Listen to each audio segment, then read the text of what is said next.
So I'm back out here recording with the new camera. Let me tell you what's going on. I'm going to turn this camera around. Now I think there's a way, this camera has a front screen, and I think there's a way to turn it on so I can see what I'm looking at, but I haven't figured out the controls of it yet. But I have two of those Osmo pocket cameras, and they break fairly easily. And I broke one a while back and I had it fixed, and I broke another one and I had it fixed, and then let me see if I'm getting this right. Maybe I only had it fixed once, but then I bought one.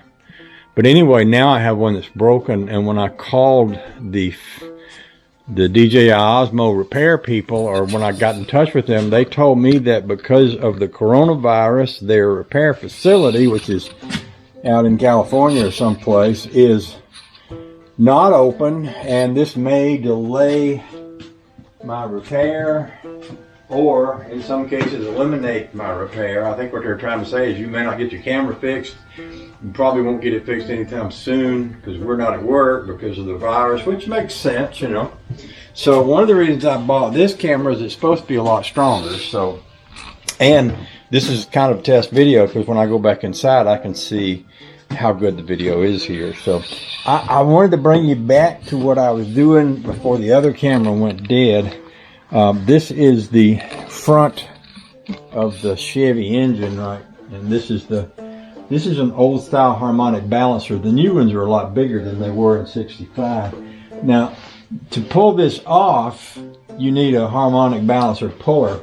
I bought one and it isn't the right size. This is the one I got. This is kind of a steering wheel puller and harmonic balancer puller, but it should fit to these. There's 3 screw holes here in this thing, and it should fit to these 3, so that you can take that off. Maybe it does. I was thinking it didn't, but maybe it does. Let me come back to this because I might have been wrong in my original assessment. That's the hole there, right? Yeah.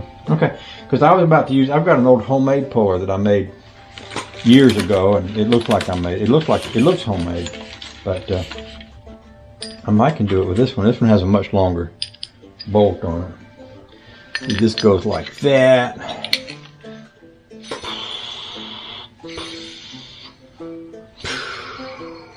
This little gizmo can go on that. The reason for getting this off is I'm going to wind up heating this up to try and get that bolt out, that stripped off, broke off bolt that's down in there out.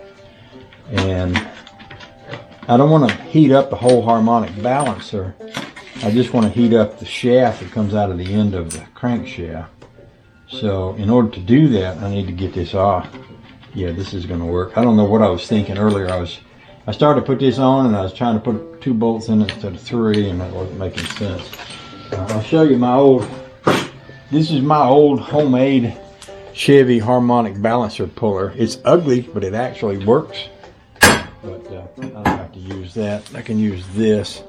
And I think I still got my wrench here. So I think I can snug these up good.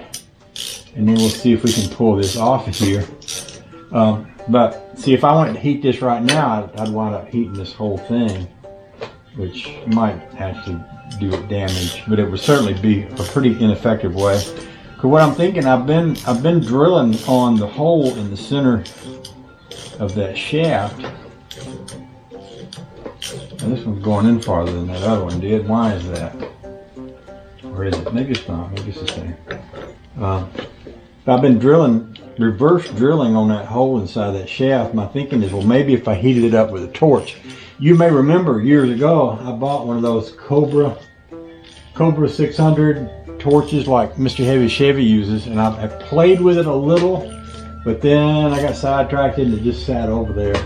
And it's still sitting over there. So my thinking was, well, I could get that torch out, and it may be that I was telling Mr. Heavy Chevy the hose that I had on it appears to have rotted out, but because it's all cracked up. But I've got some more hose over there. In fact, I meant to go see What's his name down in Georgia? What's his name? Y'all know who I'm talking about. Guy that I went to the car show with down there. I meant to go see him because he was offering to give me a piece of hose down there, but I need about a 5/8 socket there. Go get one.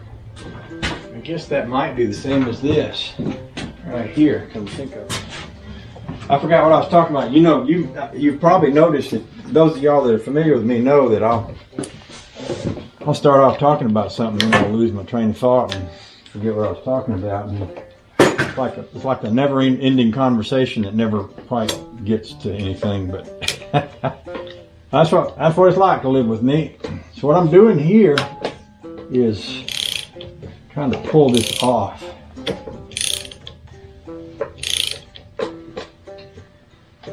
And it acts like it's crooked.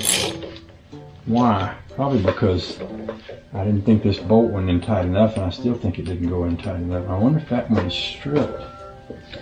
It actually looks a little bit like. That would be odd, wouldn't it? If it was stripped.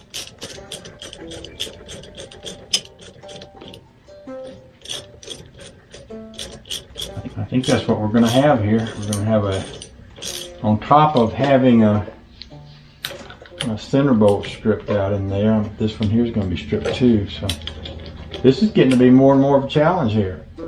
See, this bolt right here is just turning, it's just free turning. So that's not good. Let's see if I can get this to come out anyway. I'll kind of hold it, see if I can kind of hold it a little sideways. And yeah, it's not working. Not working good.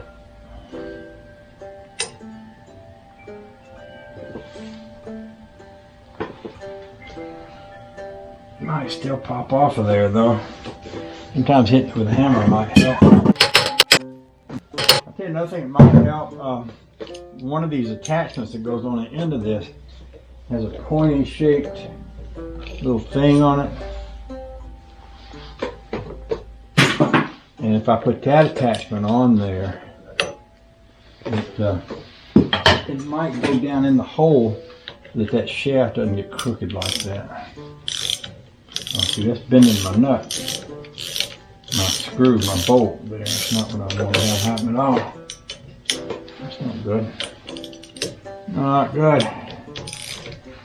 Not what I wanted to have happen at all. I think I might have bent both of them. Well, dang. Dang, I said. So I'm going to take off this flat one.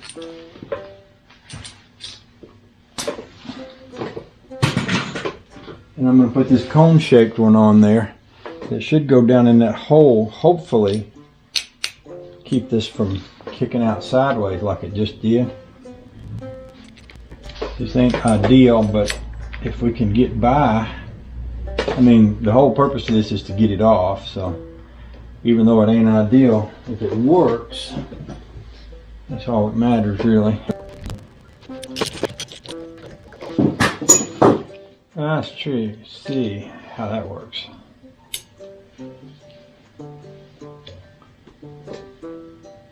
What that does, because it's got that cone, is it keeps this shaft straight going right into that motor there.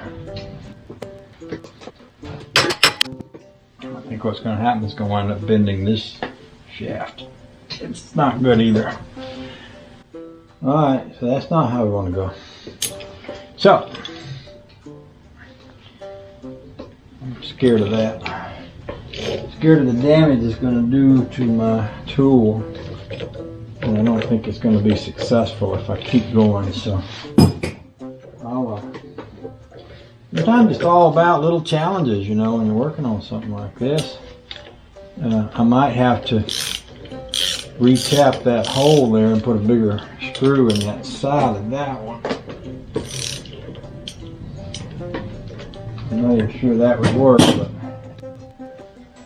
you know, the thing about it is Normally I'm retired and I don't have that much, you know, I certainly don't have a deadline to keep or a schedule to keep or anything like that. Now, especially with this whole quarantine thing, and no, it's not like we